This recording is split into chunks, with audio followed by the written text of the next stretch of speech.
Alright, fair warning for this video, I do live in Southern California, everything's kind of on fire right now. We've had a lot of really unpredictable winds as of late, and sometimes that wind can bleed into the camera. It's been alright today, but if all of a sudden you hear a bunch of blasting wind coming through the mic and I don't notice it, just fair warning, that could happen in this video. But while I'm pigeonholed up here in my house, let's review this awesome movie. So The Disaster Artist is a new movie directed by and starring James Franco, and this is actually based off a book by Greg Sestero, who played Mark in the movie The Room, and it's about the making of The Room. If you guys don't know what The Room is, basically it's the best worst movie ever made. James Franco stars as Tommy Wiseau, and Dave Franco, his brother, also stars as Greg Sestero, the author of the book, and they really are both the main characters of this movie. It's about Greg and his relationship with Tommy, and how they moved down to try to make it in Los Angeles, and when nothing was really working for them, Greg was just like, let's make our own movie. And then Tommy was just like, that's a really good idea, Greg.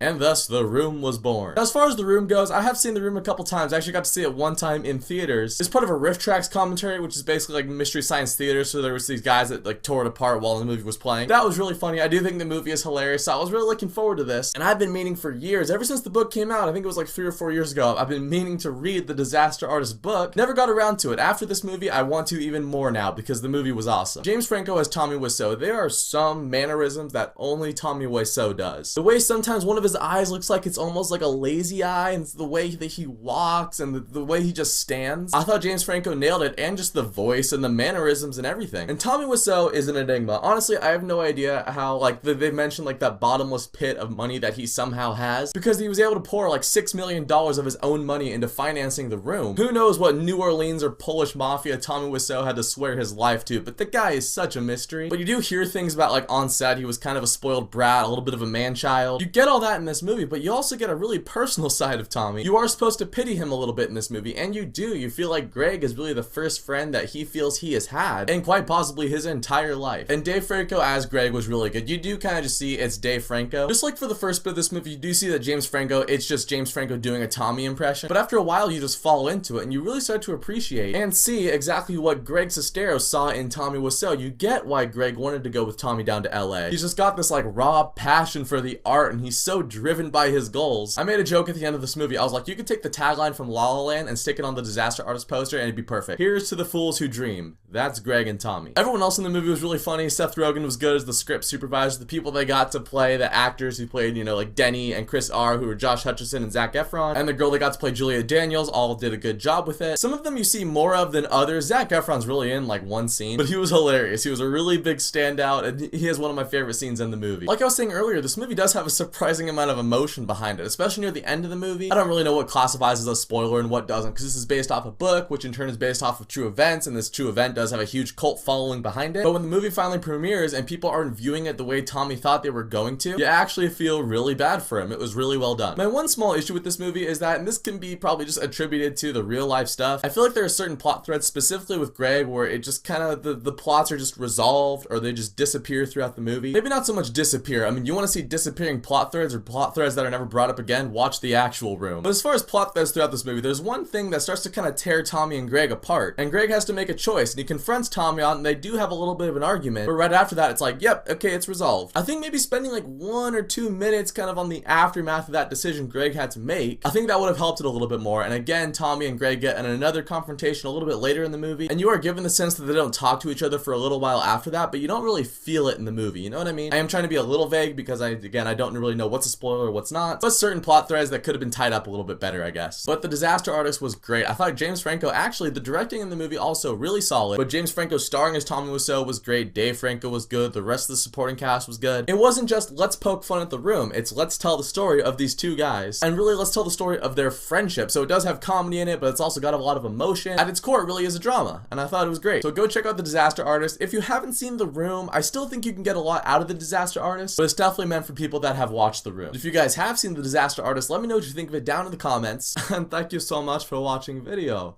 If you like, click subscribe. I'll see you next time. Oh, hi, doggy.